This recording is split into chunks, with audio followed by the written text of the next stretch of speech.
ठीक है। तो हम करण अर्जुन को देख रहे थे, करण अर्जुन का मास। ठीक है। तो एफ प्रोपोर्शनल एम और एम है यहाँ पे कैपिटल और एक एम क्या है, स्मॉल है। ठीक है। अब इन दोनों के बीच में कौन सा फोर्स लग रहा है? अगर किसी एक के फोर्स को हम क्या सॉरी एक के मास को हम क्या करें, डबल कर दें। एक का मास हमने क्या किया, डबल कर दिया। अब अर्जुन क्या हो गया, डबल बड़ा हो गया। ठीक। पहले पिद्दी सा था, अब क्या हो गया, बड़ा सा हो गया। ठीक है। तो इसका मास क्या हो गया, बढ़ गया। ठीक है। मतलब 2m हो गया। अगर इसका मास 2m हुआ तो यहाँ पे भी हमारा क्या हो जाएगा, 2m। 2m का मतलब डबल इंटू 2। ठीक है। अब और आगे हम इसको देखते हैं तो फोर्स भी क्या होगा हमारा, डबल हो जाएगा। ठीक है। अगर हम क्या करेंगे, मास को बढ़ाते हैं। ठीक है। अगर मास बढ़ता है तो फोर्स क्या हो जाता है, डबल हो जाता है। ठीक, समझ में आया? तब हम कह सकते हैं how will the force change in mass अब both Karan and Arjun are double.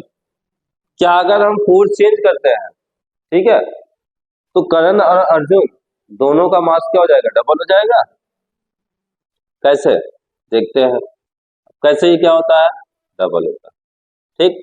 तो 2f proportional 4m and m, अगर ये 4 होगा तो ये भी क्या हो जाएगा, हमारा फोर्स भी क्या हो जाएगा, 4 हो जाएगा। तो F प्रोपोर्शनल वाला अपॉन डी स्क्वायर, इन दोनों के बीच का जो डिस्टेंस है वो भी क्या है, डी स्क्वायर। ठीक। तो अगर हम फोर्स चेंज करते हैं तो क्या डिस्टेंस डबल होगा। Question, how will the force change if distance is double. अगर हम डिस्टेंस को डबल कर देते हैं तो फोर्स पे क्या चेंज हो जाएगा। ठीक। तो हम पहले करण अर्जुन को थोड़ा दूर दूर कर देते हैं। ठीक है। दोनों लोग दूर दूर चले गए और डिस्टेंस क्या हो गई, डबल। ठीक। जब डबल डिस्टेंस का स्क्वायर हो जाएगा तो क्या हो जाएगा, ये 2 2 जा 4d हो जाएगा। ठीक। अगर डिस्टेंस डबल होगा तो ये 1/4 हो जाएगा। ठीक है। फोर्स क्या हो जाएगा उसका, 1/4 हो जाएगा। अगर इसको हम 3 करेंगे तो ये क्या हो जाएगा, उसका 3 का होल स्क्वायर, 3 3 जा 9। ठीक है। अगर ये 9 हुआ तो हमारा फोर्स क्या हो जाएगा, 1/9 हो जाएगा। ठीक। क्योंकि ये इनवर्सली प्रोपोर्शनल है इस वजह से। ठीक है। तो unit for universal gravitational constant, हम क्या जानते हैं, F is equal to capital G capital M small m upon D square. ठीक। तो यहां से हम G इज इक्वल टू कर सकते हैं। अब G इज इक्वल टू करने का मतलब है कि G तो यही रहेगा, लेकिन F अपॉन यम और D की जगह हम R बता दे, लिख सकते हैं। चाहे D लिखे हम, चाहे उसको क्या लिखे, R लिखे। ठीक है। तो यूनिट्स ऑफ G, अब हम क्या पढ़ेंगे, ग्रेविटेशनल फोर्स जो है वो तो स्मॉल g होता है, लेकिन यूनिवर्सल जो होता है ग्रेविटेशनल फोर्स वो क्या होता है, कैपिटल G होता है। तो हम इस कैपिटल G के बारे में देखते हैं। ठीक है। तो इस कैपिटल G की जो SI यूनिट होती है, ठीक, SI unit of gravitational force G या यूनिवर्सल फोर्स G, फोर्स का होता है न्यूटन। R डिस्टेंस है। ठीक। तो डिस्टेंस का क्या हो जाएगा हमारा, मीटर, लेकिन हमारा डिस्टेंस का स्क्वायर है, इस वजह से ये मीटर स्क्वायर हो गया। ठीक है। अपॉन मास, मास होता है इसका यूनिट किलोग्राम, और डबल मास है तो मास इंटू मास हो जाएगा, किलोग्राम इंटू किलोग्राम क्या हो जाता है, किलोग्राम स्क्वायर हो जाता है। ठीक है। तो ऐसा यूनिट ऑफ मास क्या हो जाएगी, किलोग्राम स्क्वायर। ये हमारा सीजीएस पद्धति में अगर हम देखते हैं तो सीजीएस यूनिट। ठीक। तो सीजीएस में अगर हम देखते हैं, ठीक है, तो CGS unit of force is Newton. तो सबसे पहले हम फोर्स का देखते हैं। एसआई यूनिट होता है न्यूटन फोर्स का, बट सीजीएस में इसका क्या हो जाता है हमारा, डायन। ठीक।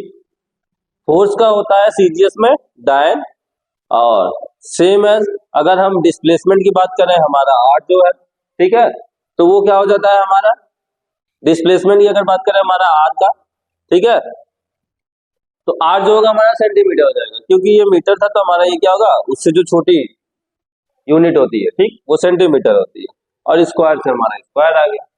सेम एज थर्ड अगर हम देखते हैं किलोग्राम, तो किलोग्राम का होता है ग्राम। ओके। तो नीचे क्या हो जाएगा हमारा, ग्राम स्क्वायर हो जाएगा। Okay, gram square.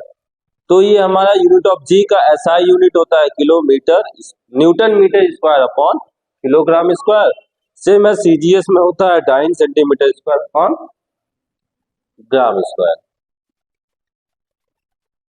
Okay, let us find the relationship between SI and CGS unit of gravitational constant में जो हमारा एसआई यूनिट है और सीजीएस यूनिट, ठीक है, इन दोनों के बीच जो रिलेशनशिप है उसको हम देखते हैं। ठीक,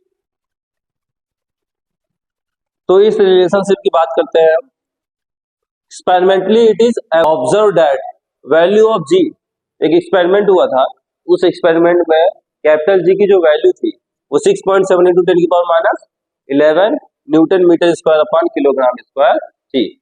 ठीक है, इतने इसकी वैल्यू क्या की गई थी, फाइंड की गई। देन अब इसको हमें क्या करना है, newton metre square kilogram square है, इसको हमें क्या करना है, सीजीएस में कन्वर्ट करना है। ठीक, तो सीजीएस में कन्वर्ट करने के लिए न्यूटन मीटर है,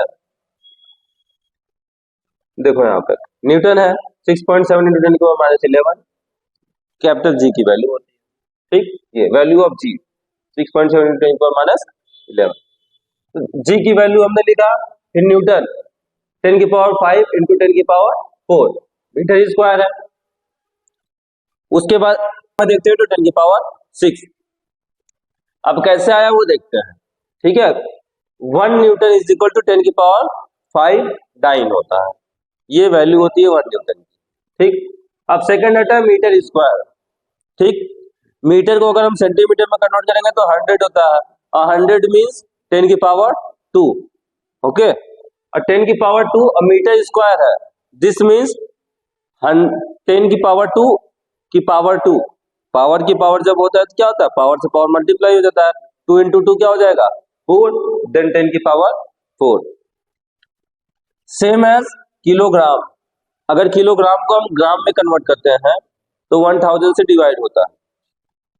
ओके, सॉरी, किलोग्राम को ग्राम से करेंगे तो 1000 से मल्टीप्लाई होता है, तो 1000 मीन्स 10 की पावर 3, और किलोग्राम का स्क्वायर है तो 6, 3 की पावर 2 इंटू 3 2 जा 6, तो 10 की पावर 6, ये ग्राम में होगा।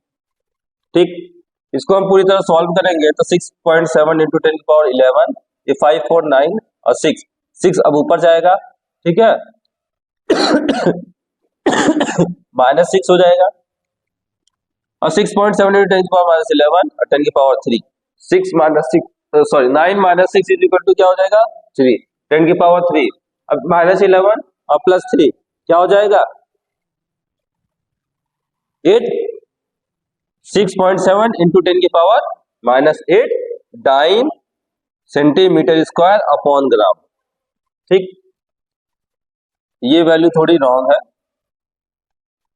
यहां पे होगा 6.7 इंटू 10 की power minus 8 dine centimetre square upon gram square. ये हमारा क्या है, सीजीएस यूनिट और एसआई यूनिट, इन दोनों के बीच के रिलेशन को ये पूरा इक्वेशन डिनोट करता है। ठीक है, इसमें अगर कोई डाउट तो पूछा जा सकता है। ठीक है।